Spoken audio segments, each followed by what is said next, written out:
Hello everybody and welcome back to another video. My name is Tilly and I am a strength and conditioning coach with my bachelor's and my master's in exercise and sport science. If you're new here, welcome. I haven't made a video in a while, so this feels a little bit weird, but we're gonna get back into it. If you end up liking today's video, guys, please make sure to like and subscribe. It would be awesome to have you here in this little community and it would be amazing to help the channel grow. Today we're gonna be talking about all things strength. Strength training is my bread and butter. It is my favorite thing to do and it is my favorite thing to learn about. So today we're gonna go through some basic definitions and then I'm gonna tell you about why strength training really isn't that hard. Strength in the simplest of terms is the maximal force or torque, which is rotational force, that a muscle or a muscle group can produce. In other words, strength is the ability of a muscle or a muscle group to generate force against an external resistance. And now we have a variety of different types of strength that can be targeted within our resistance training programs. First off, we have general strength. And this just means the strength of our whole muscular system. This is where we're not necessarily preparing for anything in particular, like a specific competition or a challenge or a lift. We're just focusing on getting our whole body nice and strong. Then we have specific strength. And this is the strength that relates to a particular motor pattern or a particular group of muscles. And usually this is in relation to a sporting activity. So this is something that is specific to a sport or an activity. We can then go even further and we have speed strength. And speed strength is the ability to develop force at high velocities or force really quickly, rapidly. It is about speed within conditions of strength. Does that make sense? So I want you to think of exercises like a hang high pull or a jump shrug or something like that. Strength speed, on the other hand, very confusing, I know, is about strength in conditions of speed. So the primary emphasis is no longer on the movement, like velocity or the speed. The primary emphasis of strength speed is moving heavy loads relatively quickly. Those two are a little bit confusing, but it's good to know that they both exist, right? So we can work on our speed and we can work on our high forces with speed. It's a lot. Then we have strength endurance, and strength endurance is the ability of our muscular system to repetitively engage or repetitively generate force over an extended period of time. So when you think of people who are running marathons or triathletes, those are the kind of people who are going to benefit from strength endurance. And strength endurance really sets up the capacity for all of these other types of strength. So it's not that we work on one and not the other, but there's a kind of order that we work on them. So we might do things like strength endurance or that hypertrophy training first, and then we could lessen the reps and move into the next one, which is maximal strength. And this refers to the highest possible amount of force that the neuromuscular system can generate during a maximal voluntary contraction. Think of maximal strength as the highest amount of weight that you can lift. So like a 1 rep max or something really, really challenging. Actually, just a 1 rep max, not something like a 1 rep max. Now with all those basic definitions covered, and I've kind of alluded to it, let's talk about how we can measure strength. Now we do this primarily by looking at absolute strength, and that just refers to the amount of force that you produce or the amount of load that you lift, irregardless of your body weight. Relative strength, on the other hand, is how much load that you lift in respect or in ratio to your body weight or your lean body mass. It really depends what kind of formula we're using. Now that we have all of those definitions out of the way, if you want to go grab a drink of water, refresh, come back,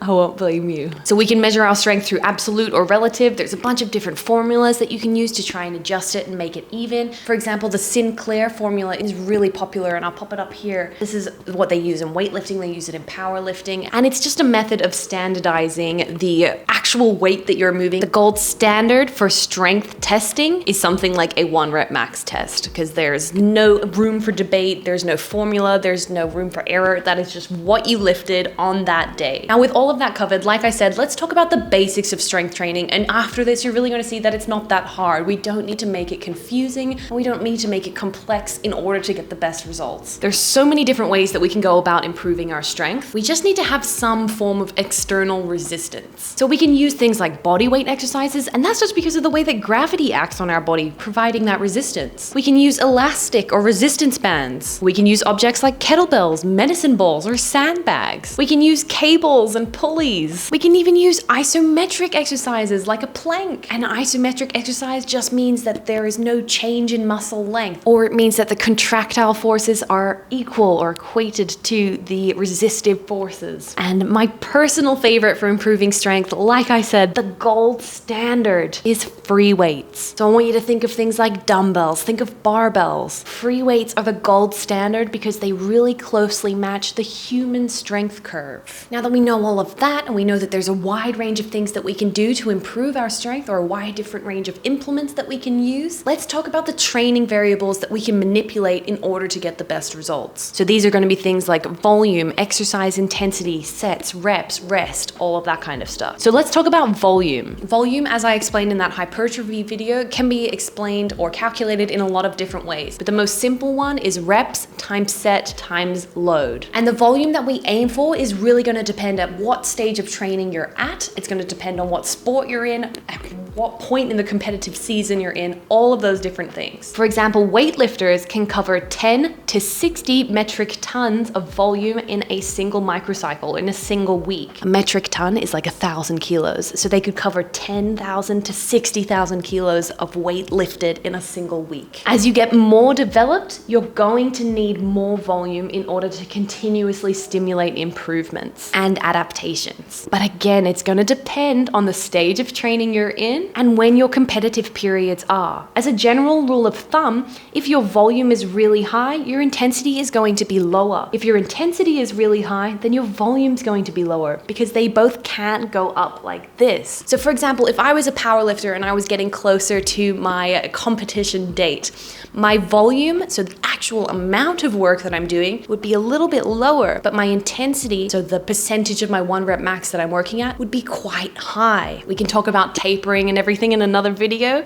but that's just a general rule of thumb. As for training intensity, like I mentioned, this talks about the amount of load that we actually lift during the workout, during the exercise session, whatever. It's the amount of resistance being moved. And a really easy way of doing this is just looking at it as a percentage of your 1 rep max. When maximal strength or strength development is the goal of your program, then you should be moving weights around 80% of your 1 rep max or higher. Okay, so we want heavy weights being moved. You can also use super maximal weights in order to improve your strength. So these would be loads of around 100% to 125% of your 1 rep max. And you might be thinking, well, if I can't lift 100% of my 1 rep max, how the could I remove 125%? And you would do that through eccentric overload. So there's ways of training or little techniques that you can use to make the eccentric portion, so the lengthening portion of the lift, much, much heavier. And then when you push up or when you do the concentric portion of the lift, you can make it lighter. So it would be that kind of training, eccentric overload training, that we'd be using for the super maximal lifts. It's been previously thought, however, that this kind of super maximal or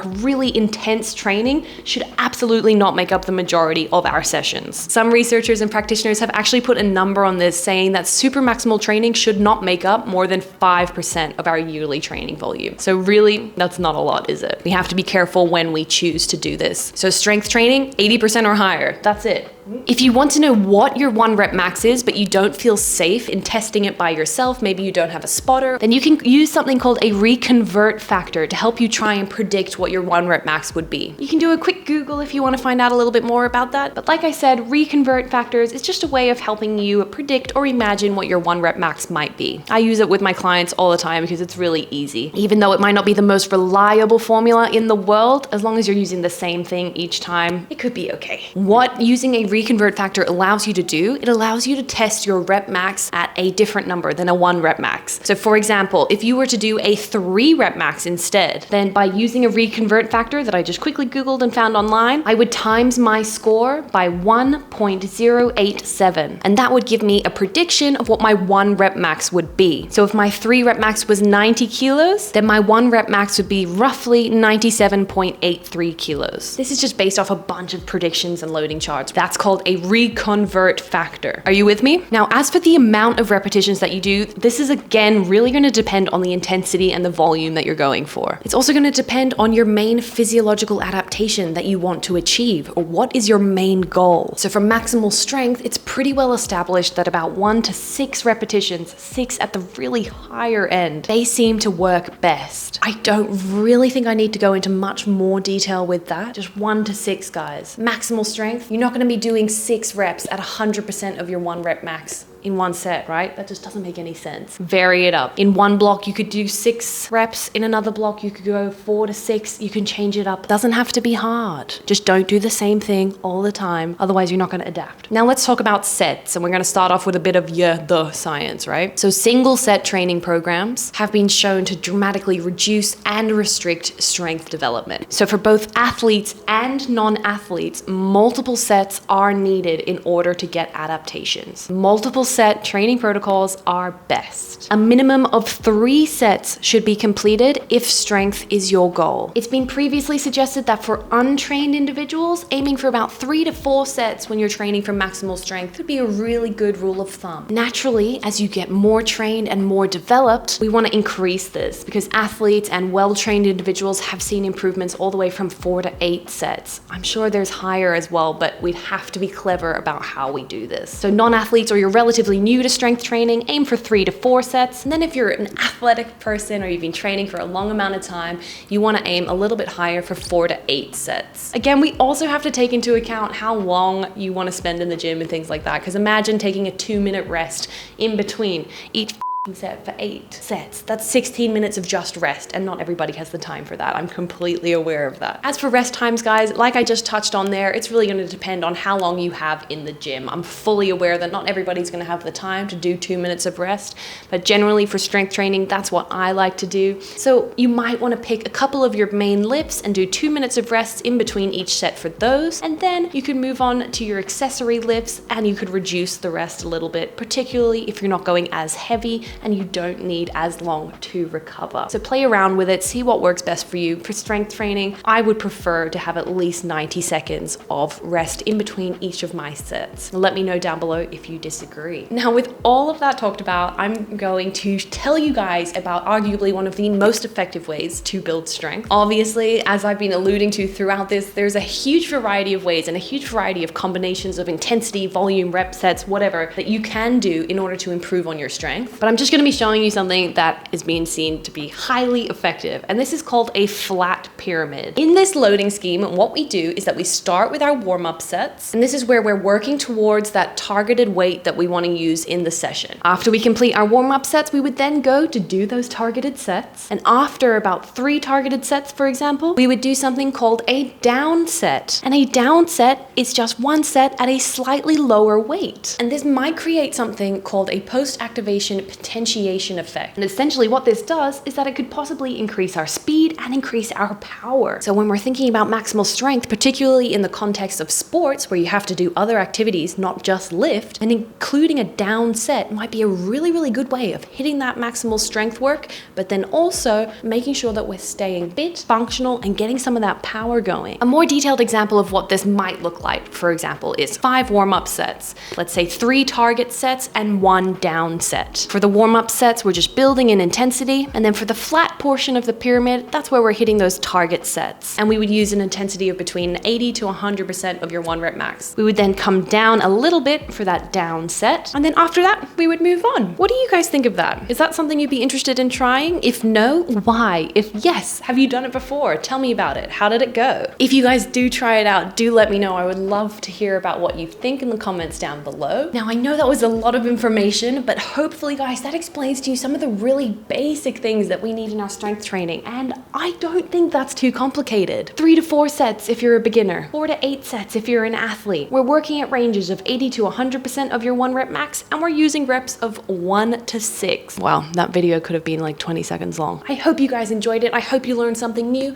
As always, if you have any questions, drop them down below. It would be amazing if you could like and subscribe to help the channel grow, guys, and it will mean that you get to stay up to date with some really cool sports science discussions. Again, I think they're cool anyways, but have an amazing week ahead, guys. I'm going to try to get back to my regular posting schedule. We're still waiting for Cal to heal, so we're going to see how things go, and yeah, we'll just play it by ear. Thanks for sticking around, guys. I'll see you guys next time. Bye.